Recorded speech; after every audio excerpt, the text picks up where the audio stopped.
স্থায়ী নিষেধাজ্ঞা মঞ্জুর করা হয়, এটা সম্পর্কে আমরা ইনশাআল্লাহ জানবো। তো প্রিয় ভবিষ্যৎ আইনজীবীগণ, এখন আমরা দেখেন 52 ধারা অলরেডি কিন্তু পড়েই ফেললাম, ধারাভিত্তিক আলোচনায় চলে যাচ্ছি। এই যে নিরোধক প্রতিকার কিভাবে মঞ্জুর করা হয়, নিরোধক প্রতিকার কিভাবে মঞ্জুর করা হয়, তাহলে দেখেন এখানে বলা হচ্ছে এই যে 52 ধারাতে বলা হচ্ছে নিরোধক প্রতিকার কিভাবে মঞ্জুর করা হয়। 52 ধারা থেকে আপনি একদম শিখে ফেলবেন টেকনিকে। 52 ধারাতে বলা হচ্ছে দুই ভাবে দেখেন, এক নাম্বার হচ্ছে অস্থায়ী নিষেধাজ্ঞা,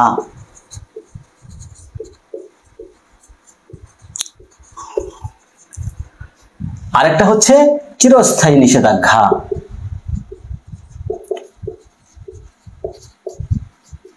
ওকে, আরেকটা কি চিরস্থায়ী নিষেধাজ্ঞা, একটা হচ্ছে অস্থায়ী নিষেধাজ্ঞা এবং আরেকটা হচ্ছে চিরস্থায়ী নিষেধাজ্ঞা। এখন দেখেন অস্থায়ী নিষেধাজ্ঞা এবং চিরস্থায়ী নিষেধাজ্ঞার সংজ্ঞা যদি বলা হয়, সংজ্ঞা কোথায় আছে, সংজ্ঞা হবে 53 ধারাতে।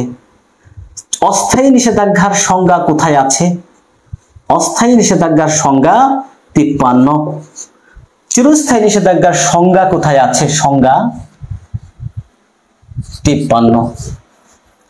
তাহলে দেখেন এই যে অস্থায়ী এবং চিরস্থায়ী নিষেধাজ্ঞা 52 ধারাতে বলা হচ্ছে নিরোধক প্রতিকার কিভাবে মঞ্জুর করা হয়, দুই উপায়ে, দুই ভাবে নিরোধক প্রতিকার। প্রিভেন্টিভ রিলিফটা, এই যে প্রিভেন্টিভ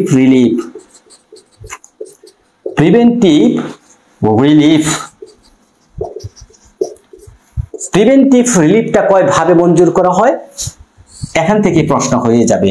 দুই ভাবে, কিভাবে অস্থায়ী নিষেধাজ্ঞার মাধ্যমে, চিরস্থায়ী নিষেধাজ্ঞার মাধ্যমে।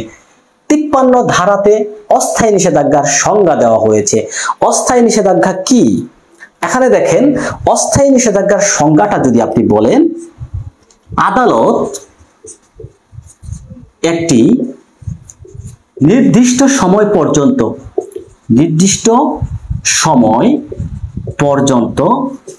এবং পরবর্তী নির্দেশ না দেওয়া পর্যন্ত,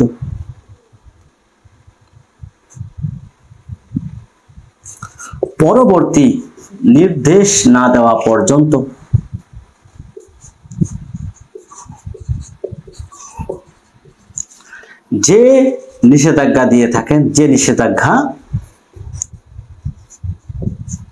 মঞ্জুর করেন তাকে বলা হয় প্রিভেন্টিভ রিলিফের যে অস্থায়ী নিষেধাজ্ঞা। তাহলে আমরা প্রথমে অস্থায়ী নিষেধাজ্ঞার যে সংখ্যাটা দেখেন, একটু মোবাইলে ঘুরিয়ে দিচ্ছি, এখন ঠিক হয়ে যাবে। অস্থায়ী নিষেধাজ্ঞাটা কি, অস্থায়ী নিষেধাজ্ঞাটা হচ্ছে আদালত একটি, এই কথাটা খেয়াল করবেন, একটি নির্দিষ্ট সময় পর্যন্ত, এইটুকু আন্ডারলাইন করবেন যদি বই থাকে, কি একটি নির্দিষ্ট সময় পর্যন্ত। আরেকটা কথা বলা হচ্ছে আদালত পরবর্তী নির্দেশ না দেওয়া পর্যন্ত,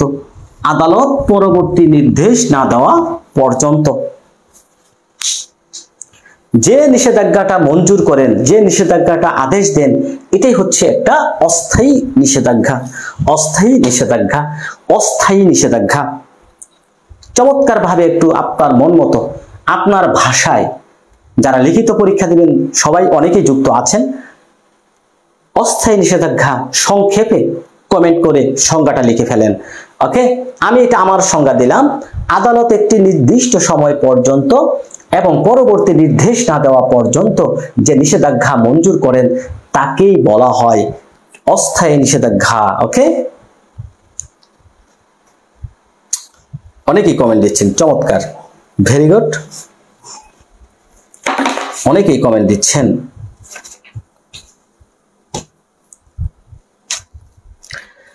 ওকে, তাহলে আমরা এই অস্থায়ী নিষেধাজ্ঞাটা কখন দেওয়া হয়, কিভাবে দেওয়া হয়, চলুন আমরা দেখি, তার পূর্বে আপনারা একটু কমেন্ট করেন। পরবর্তীতে আমরা দেখব চিরস্থায়ী নিষেধাজ্ঞা।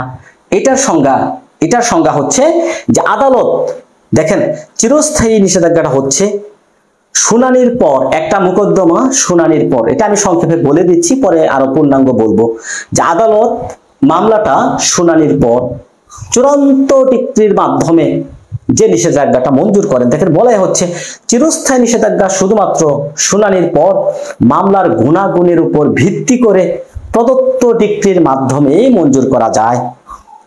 প্রদত্ত ডিক্রির মাধ্যমে। আরিফ হোসেন বলছেন আদালত একটি নির্দিষ্ট সময় পর্যন্ত এবং পরবর্তী নির্দেশ না দেওয়া পর্যন্ত যে নিষেধাজ্ঞা মঞ্জুর করেন অস্থায়ী নিষেধাজ্ঞা বলা হয় তাকে। ওকে, ভেরি গুড, ভেরি গুড। আমরা দেখেন 53 ধারাতে কিন্তু দুইটারই সংজ্ঞা দেওয়া আছে, অস্থায়ী নিষেধাজ্ঞার সংজ্ঞা এবং চিরস্থায়ী নিষেধাজ্ঞার সংজ্ঞা 53 ধারাতে দেওয়া আছে। চিরস্থায়ী নিষেধাজ্ঞার সংজ্ঞাটা হচ্ছে এমন যে মামলার শুনানি শেষে মামলার গুণাগুণের উপর ভিত্তি করে, লিখে ফেলি। দেখেন চিরস্থায়ী নিষেধাজ্ঞাটা কি? চিরস্থায়ী নিষেধাজ্ঞা, ঠিক আছে, শুনানি শেষে, দেখেন চূড়ান্ত শুনানি শেষে বলতে হবে, চূড়ান্ত শুনানি শেষে, চূড়ান্ত শুনানি শেষে মামলার গুণাগুণের উপর ভিত্তি করে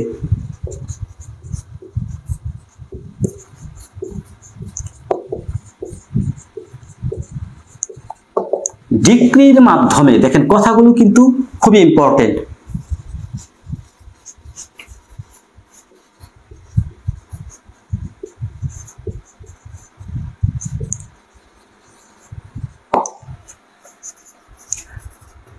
দেখেন কথাগুলো মোস্ট ইম্পর্টেন্ট।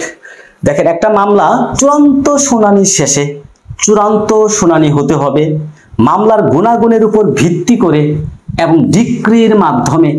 তাহলে চিরস্থায়ী নিষেধাজ্ঞাটা কিন্তু হয় ডিক্রির মাধ্যমে, এটা কিন্তু আদালতের একটা ডিক্রি, এবং অস্থায়ী নিষেধাজ্ঞাটা কিন্তু একটা অর্ডার বা আদেশ। দেখেন খুবই মোস্ট ইম্পর্টেন্ট।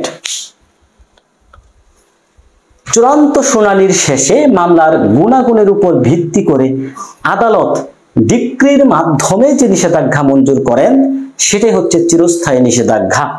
দেখেন 53 ধারার সংজ্ঞাতে বলা হচ্ছে চিরস্থায়ী নিষেধাজ্ঞা শুধুমাত্র শুনানির পর মামলার গুণাগুণের উপর ভিত্তি করে প্রদত্ত ডিক্রি ধারায় মঞ্জুর করা যায়। এর মাধ্যমে বিবাদীকে চিরস্থায়ীভাবে এমন একটি অধিকার প্রয়োগ অথবা এমন একটি কাজ করা হতে বিরত রাখার আদেশ বা নির্দেশ দেওয়া হয় যা বাদীর অধিকারের বিপরীত হতে পারে। অর্থাৎ এই যে বাদীর যে অধিকার, বাদীর যে সম্পত্তি, এই সম্পত্তিতে যেন বিবাদী চিরদিনের জন্য নিষেধ করা হলো, বারিত করা হলো।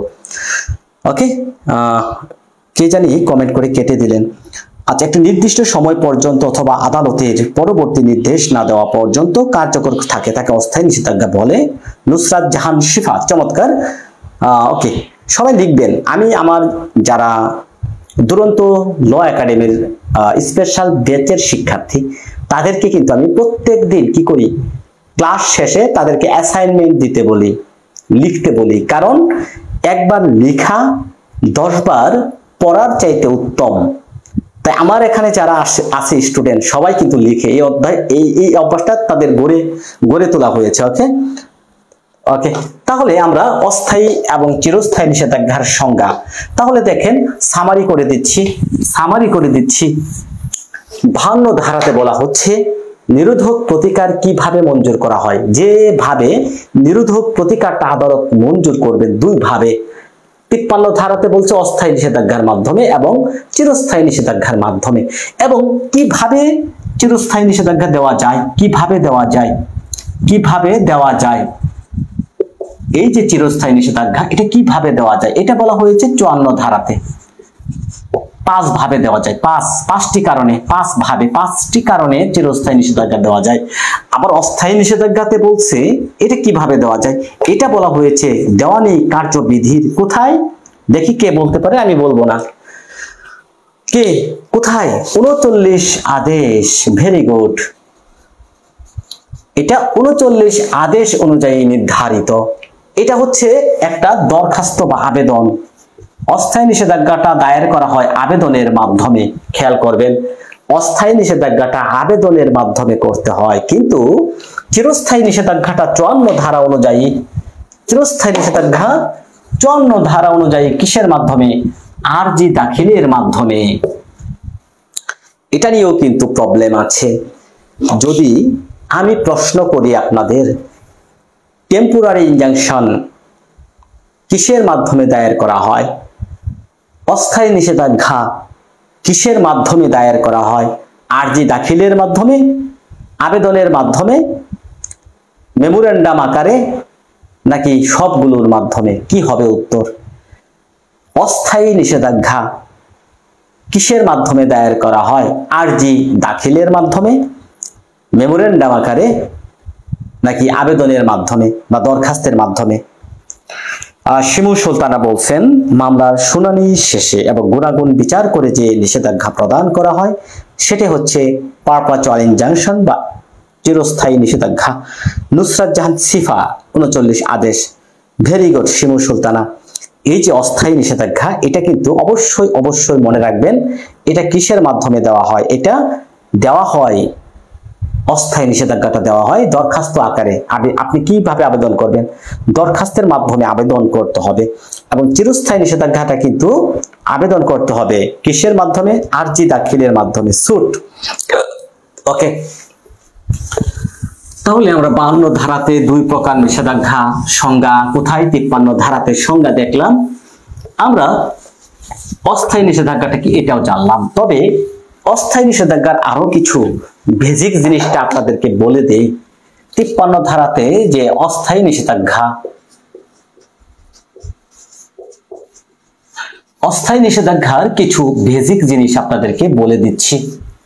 দেখেন, এই বেসিক জিনিসটা জানতে হলে, কখন অস্থায়ী নিষেধাজ্ঞা মঞ্জুর করা যাবে এটা জানতে হলে আমাদেরকে চলে যেতে হবে কোথায়?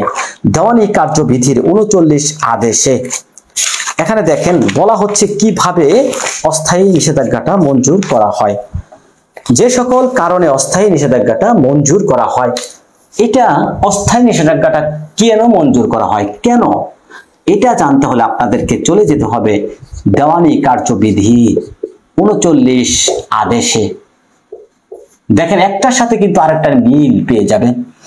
এখানে দেখেন বিধি 1, অস্থায়ী নিষেধাজ্ঞা, যে সকল ক্ষেত্রে অস্থায়ী নিষেধাজ্ঞা মঞ্জুর করা যায়, যে সকল ক্ষেত্রে অস্থায়ী নিষেধাজ্ঞা মঞ্জুর করা যায়। কখন করবেন? আগে একটা উদাহরণ দিয়ে নিচ্ছি। এই উদাহরণটা যদি, এই যে উদাহরণ, এই উদাহরণটা যদি আপনারা বুঝতে পারেন তাহলে অস্থায়ী নিষেধাজ্ঞা মুখস্থ হয়ে যাবে, কোনোদিন ভুলবেন না। এই যে আমরা একটা ভূমি দিয়ে সব সময় শুরু করি, একটা ভূমি, এই ভূমি করিমের, এই ভূমি তিনি মালিক, সত্ত্ব আছে। এখন এই যে রহিম, সলিম, ধরি 2 জন ব্যক্তি, তারা কি করলো? এই জমি বেআইনি ভাবে বেদখল করার জন্য হুমকি দিল, অথবা এই জমি যে করিমের, ধরেন সেটা তারা অস্বীকার করতেছে, অস্বীকার। ধরেন আমরা একটা সিম্পল ধরি, সাধারণত ধরি করিম একটা মামলার সত্য। দেখেন আমরা ঘোষণার মামলাটা কত ধারায় আছে বলেন তো দেখি? ঘোষণামূলক ডিক্রি, ঘোষণামূলক ডিক্রি দিয়ে বোঝাই। ঘোষণামূলক ডিক্রি কত ধারায় আছে বলেন তো দেখি? ঘোষণামূলক ডিক্রি কত ধারায় আছে কমেন্ট করবেন। ওকে, অনেকেই ইনশাআল্লাহ যুক্ত আছেন। হুমায়ুন কবির, 3টি বিষয় থাকতে হবে। অস্থায়ী নিষেধাজ্ঞা দরখাস্তের মাধ্যমে, চিরস্থায়ী নিষেধাজ্ঞা আরজি দাখিলের মাধ্যমে করা হয়। Abdul Alim, very good. সোনিয়া জান্নাত, 42 ধারা, ভেরি গুড, ভেরি গুড। এটা হচ্ছে 42 ধারা। ধরেন 42 ধারাতে আমরা কিন্তু জানি কারো পথ বা কারো সম্পত্তির যে সত্যবান মালিক, right to property, right to office যদি কেউ অস্বীকার করে, তাই না, তখন ঘোষণা চাইতে পারবেন। তাহলে ধরেন করিম হচ্ছে এই জমির মালিক, তার সত্ত্ব আছে। করিম হচ্ছে এই সম্পত্তির মালিক, তার সত্ত্ব আছে। রহিম এবং সলিমউদ্দিন কি করলো? করিমকে বলল এই জমি তোমার না, তার যে মালিকানা সত্ত্ব অস্বীকার করলো। মালিকানা সত্ত্ব অস্বীকার করলো, বেদখল করতে পারে নাই কিন্তু মালিকানা সত্ত্বটা অস্বীকার করতেছে, তখন কি করবেন? 42 ধারা আমরা কি ঘোষণা চাইতে পারবো না? কমেন্ট করবেন। যখন রহিম এবং সলিমুদ্দিন এই যে একটা ভূমি, করিমের এই ভূমিটা তার মালিকানা সত্ত্ব আছে, রহিম সলিমুদ্দিন যখন এই ভূমি করিমের সেটা তার মালিকানা অস্বীকার করলো, তখন আমাদের কি করতে হবে বলেন তো দেখি? মালিকানা যদি অস্বীকার করে আমরা ঘোষণা চাইতে পারবো। ধরেন করিম রহিম এবং সলিমুদ্দিন নামে একটা ঘোষণামূলক মামলা করলো, একটা ঘোষণামূলক মামলা করলো, ঘোষণামূলক একটা মামলা করলো। এই যে ঘোষণামূলক মামলা, ধরি এই মামলাটা করলাম আমরা 25 সালে, ধরি এই মামলাটার নাম্বার হচ্ছে 1/2025। ওকে, ভালো করে খেয়াল করতে হবে। এখন এই যে করিম যখন রহিম এবং সলিমকে বিবাদী করে একটা ঘোষণা চাইল আদালতে, ঘোষণা, এই ঘোষণাটা আমরা ধরি মামলা করলাম, এই মামলার নাম্বার কত? মৌন মানে মোকদ্দমার নাম্বার হচ্ছে ধরেন 1/2025। এখন এই মামলাটা দায়ের করার কিছুদিন পর বাদীর নিকট মনে হচ্ছে যে আমি ঘোষণা আদালতে চেয়েছি, কিন্তু যে কোনো মুহূর্তে রহিম এবং সলিমুদ্দিন আমার এই সম্পত্তির কি করতে পারে? ক্ষতি সাধন করতে পারে, আমার এই সম্পত্তি ধ্বংস হতে পারে, আমার এই সম্পত্তি কি করতে পারে? যে কোনো রকমের একটা ক্ষতি হতে পারে। এখন করিমের নিকট যখন এটা মনে হবে, দেখেন একটা মামলা কিন্তু চলমান আছে, চলমান একটা মামলা চলমান আছে, এই মামলাটা চলমান থাকা অবস্থায় এই মামলাতেই আপনি কি করবেন? এই যে মামলাটা 1/2025, এই মামলাটাই একটা কি করবেন? দরখাস্ত দিবেন। এই যে আপনার আদালতে কি চাইবেন? একটা অস্থায়ী নিষেধাজ্ঞার দরখাস্ত এই মামলাতে আপনি চাইবেন, কারণ আপনি কিন্তু আরজি দাখিলের মাধ্যমে নতুন কোনো দরখাস্ত, নতুন কোনো অস্থায়ী নিষেধাজ্ঞা একটা কোনো মামলা না, এটা মনে রাখবেন। অস্থায়ী নিষেধাজ্ঞা কোনো মামলা না, কোনো মোকদ্দমা না, এটা হচ্ছে একটা দরখাস্ত বা আবেদন, যে কোনো একটা মামলাতে আপনি দিতে পারবেন। সেটাকে বাদীও চাইতে পারবে, বিবাদীও চাইতে পারবে। মামলা নিষ্পত্তি না হওয়া পর্যন্ত বাদীও চাইতে পারবে, বিবাদীও চাইতে পারবে। তো এখানে আমি দেখালাম উদাহরণ দিয়ে, জাস্ট বাদী চাচ্ছে এই দরখাস্ত যে মাননীয় আদালত, আমি মামলাটা দায়ের করার পর এই যে রহিম সলিমুদ্দিন তারা একটা তারিখে আইসা আমার কি করলো? এই ভূমি বেদখল করতে চাইলো এবং আমার এই সম্পত্তি তাদের মাধ্যমে ভবিষ্যতে যে কোনো রকমের ক্ষতি হতে পারে, ধ্বংস হতে পারে, আমার ওই জমিতে কি হতে পারে? এই জমি বেআইনি ভাবে বেদখল হওয়ার আশু সম্ভাবনা বিদ্যমান আছে, ধ্বংস হওয়ার সম্ভাবনা বিদ্যমান আছে। এই যে সম্ভাবনা বিদ্যমান আছে, আপনি একটা দরখাস্ত দিয়ে তারা যেন এই মোকদ্দমা নিষ্পত্তি না হওয়া পর্যন্ত এটা না করতে পারে, তখন আপনি যে দরখাস্তটা দিবেন সেটাই হচ্ছে অস্থায়ী নিষেধাজ্ঞার দরখাস্ত। অস্থায়ী নিষেধাজ্ঞার দরখাস্ত আপনি শুধু ঘোষণা এই মামলাতে চাইতে পারবেন, যে কোনো মামলা আপনি ধরেন চিরস্থায়ী নিষেধাজ্ঞার একটা মামলা করলেন 54 ধারায়, সেই মামলাতে আপনি মামলা চলমান অবস্থায়, ঘোষণামূলক মামলা চলমান অবস্থায় যেমন আমরা চাইলাম, তেমনি ভাবে চিরস্থায়ী নিষেধাজ্ঞা মোকদ্দমা করলেন, ওই মোকদ্দমায় আপনি কি করতে পারবেন? অস্থায়ী নিষেধাজ্ঞা, কারণ একটা মোকদ্দমা ডিক্রি হতে অনেক সময়ের প্রয়োজন, অনেক সময় লাগে, তাহলে আপনি কি অনিষ্ট সাধন হতে পারে, হ্যাঁ অনিষ্ট সাধন হতে পারে।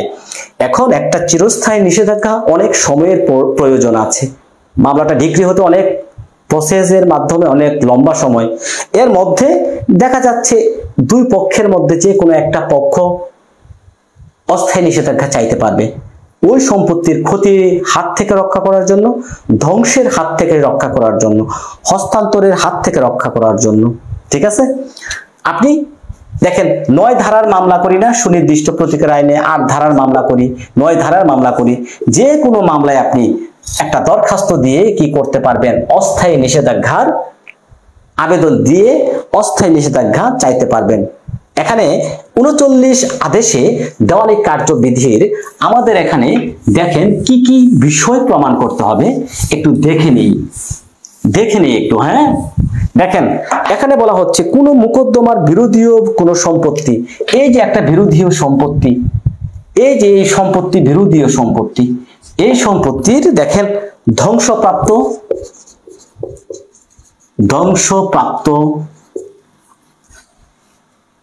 দেখেন যে কোনো পক্ষ এ অথবা বি, যে কোনো পক্ষ এই অস্থায়ী নিষেধাজ্ঞা চাইতে পারবে কখন? যদি তার নিকট মনে হয় এই যে নালিশা বিরোধীয় সম্পত্তি, নালিশা সম্পত্তি ধ্বংসপ্রাপ্ত হতে পারে, এই সম্পত্তি ক্ষতিগ্রস্ত হতে পারে,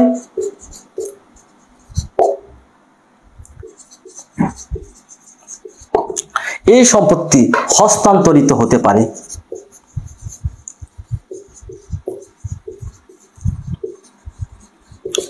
এই সম্পত্তি কি হতে পারে? ডিক্রিদারকে অন্যায়ভাবে বিক্রয় হওয়ার ঝুঁকির সম্মুখীন আছে। ঠিক আছে, কোনো ডিক্রি জারিতে অন্যায়ভাবে বিক্রয় হওয়ার ঝুঁকি সম্পন্ন আছে। ঠিক আছে, যাই হোক আমরা সিম্পল এই তিনটা জিনিসই দেখেন, সেগুলো যাওয়ার দরকার নেই। ধ্বংসপ্রাপ্ত, ক্ষতিগ্রস্ত, হস্তান্তরিত হতে পারে এমন আশু সম্ভাবনা বিদ্যমান, আশু সম্ভাবনা বিদ্যমান থাকে, মানে হতে পারে আশু সম্ভাবনা। এ যদি মনে করে মামলা নিষ্পত্তি না হওয়া পর্যন্ত অস্থায়ী নিষেধাজ্ঞা চাইতে পারবে, তেমনি ভাবে বি নামক ব্যক্তি, সে বিবাদী, তিনিও কিন্তু এই জমি অস্থায়ী নিষেধাজ্ঞা চাইতে পারবে। স্যার অগ্রক্রয়ার এর মামলায় বিবাদী পক্ষ কি এটা চাইতে পারে? মামলা চলাকালীন যে কোনো সময় অগ্রক্রয় হচ্ছে সুফা বা প্রিয়ামশন। অগ্রক্রয় শুনেন, আপনি যে কোনো দেওয়ানি মামলায় চাইতে পারবেন, যে কোনো দেওয়ানি মামলায়, এক কথায় মনে রাখেন। হ্যাঁ, প্রাইমা ফেসি কেস, হ্যাঁ প্রাইমা ফেসি একটা কেস থাকতে হবে, একটা case. Very good Mohammad Ehsanul Haque, হ্যাঁ ভেরি গুড।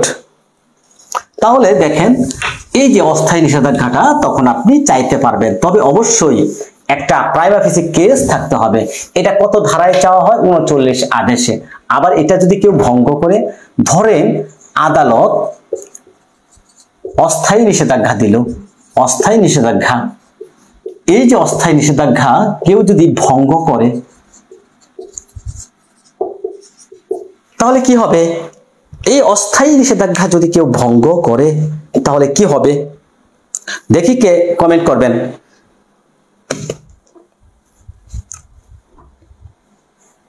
অস্থায়ী নিষেধাজ্ঞা যদি কেউ ভঙ্গ করে তার প্রতিকার কি? কি প্রতিকার আছে? দেখি কে বলতে পারেন। ওকে, আজকের ক্লাসটি আমি মনে করি লিখিত এমসিকিউ ভাইবা প্রত্যেক শিক্ষার্থীদের জন্যই গুরুত্বপূর্ণ। কমেন্ট করবেন প্রিয় ভবিষ্যৎ আইনজীবীগণ। আমাদের দুরন্ত ল একাডেমির আজ হচ্ছে এমসিকিউ যারা শিক্ষার্থী তাদের শেষ ক্লাস, এমসিকিউ সুনির্দিষ্ট প্রতিকার আইনের শেষ ক্লাস আজকে অনুষ্ঠিত হচ্ছে। ওকে, 6 মাসের, আচ্ছা না, আমার প্রশ্নটা নাফিসা জাহান বুঝতে হবে। আমার প্রশ্নটা হচ্ছে যদি আদালত অস্থায়ী নিষেধাজ্ঞা দিলেন কেউ ভঙ্গ করে, ভায়োলেশন কেস, এমডি সালাম, ভেরি গুড, ভায়োলেশন মোকদ্দমা করতে হবে। কি? ভায়োলেশন মোকদ্দমা, ভেরি গুড।